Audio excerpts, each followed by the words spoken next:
Salam damai dan sejahtera di dalam nama Tuhan Yesus Kristus. Firman Tuhan hari ini untuk kita baca, kita dengarkan, dan kita renungkan bersama dari surat 2 Petrus, pasal yang pertama, ayat 1 sampai 2. Demikianlah firman Tuhan. Dari Simon Petrus, hamba dan rasul Yesus Kristus, kepada mereka yang bersama kami memperoleh iman karena keadilan Allah dan Juru Selamat kita, Yesus Kristus. Anugerah dan damai sejahtera melimpah atas kamu melalui pengenalan akan Allah dan akan Yesus Tuhan kita. Berbahagialah kita yang menyimpan firman Tuhan ini, mengerti dan melakukannya setiap hari. Saudara yang kekasih di dalam Kristus, dalam surat Petrus yang kedua ini, memberikan kepada kita pengenalan akan siapakah Simon Petrus dan siapakah kita sebagai umat yang ditebus oleh Kristus sebagai umat Allah. Dari ayat-ayat yang kita baca, kita mempelajari dan mengerti bahwa Simon Petrus memperkenalkan dirinya lengkap dari nama aslinya Simon dan diberikan oleh Tuhan nama yang mengindikasikan identitasnya, yaitu Petrus, yang artinya batu karang atau kerikil. Ini dua nama yang melekat pada diri seorang rasul yang dipilih oleh Tuhan untuk menggembalakan domba-dombanya. Petrus sebagai rasul memperkenalkan dirinya sebagai hamba, doulos, yang menghambakan dirinya kepada Allah, kepada Kristus. Bagaimana ia bisa menghambakan dirinya? Bukankah seorang Israel sangat alergi dengan kata hamba? Namun karena ia sadar bahwa ini berhubungan dengan relasinya dengan Allah dan ini dipimpin oleh Roh Kudus dan diperbaharui oleh Roh Tuhan hidupnya, sehingga ia sebagai murid Kristus menyadari posisinya sebagai hamba. Hamba yang mengabdi kepada Allah di dalam Kristus. Ini penting untuk menjadi bahan perenungan bagi kita, bahwa kita sesungguhnya orang berdosa yang dipanggil keluar dari gelap ke dalam terang, dilahirbarukan oleh Roh Kudus menjadi muridnya, dibenarkan dan diampuni dosanya di dalam dan melalui Kristus. Tentunya ada satu kebanggaan yang paling perlu dan penting di dalam seluruh identitas sebagai orang Kristen, ialah hamba Allah. Selain itu, Rasul Petrus memperkenalkan dirinya juga sebagai Rasul Yesus Kristus. Artinya ia memberikan dirinya, legalitasnya, dan segala keberadaannya sebagai Rasul Yesus Kristus. Bukan Rasul yang lain.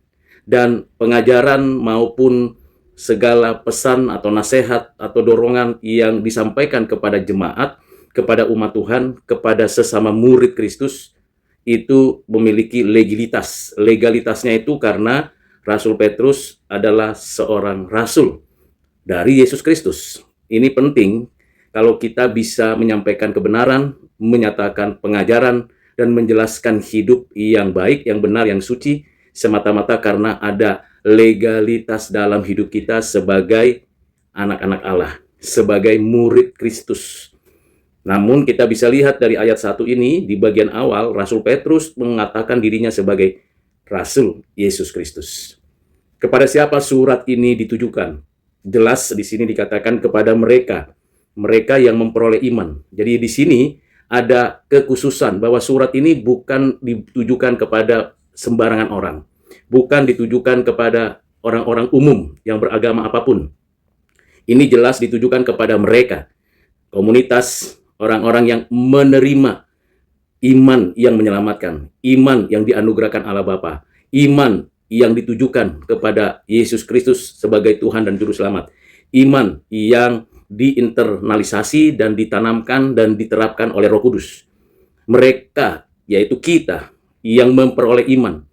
Dari sini kita belajar bahwa iman itu bukan upaya usaha legitimasi keagamaan.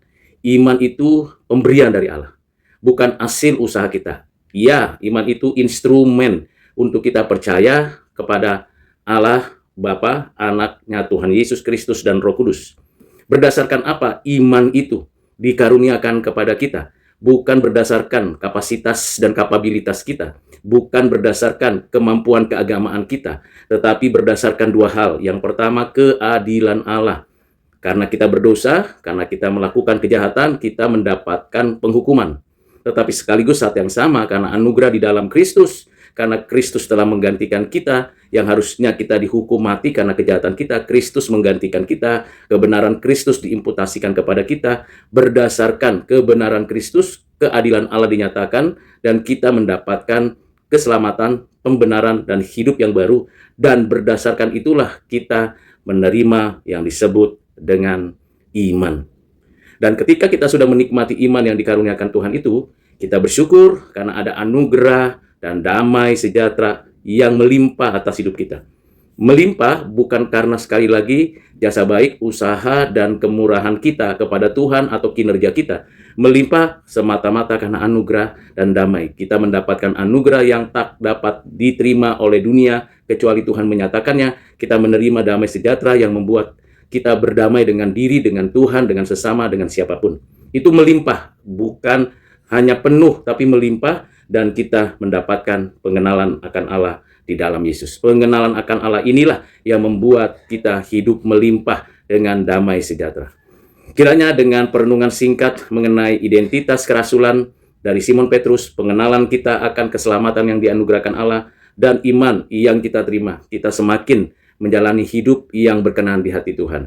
Marilah kita menjaga dan terus bertanggung jawab atas iman yang dikaruniakan Tuhan kepada kita. Marilah kita menghadirkan damai sejahtera melalui pengenalan akan Allah yang dapat kita lakukan melalui pembacaan firman, perenungan firman, melakukan firman Tuhan setiap hari. Biarlah pusat hidup kita hanya kepada Kristus dan kita mengerjakannya bagi kemuliaan Allah Bapa di surga. Tuhan Yesus memberkati saudara sekalian. Amin.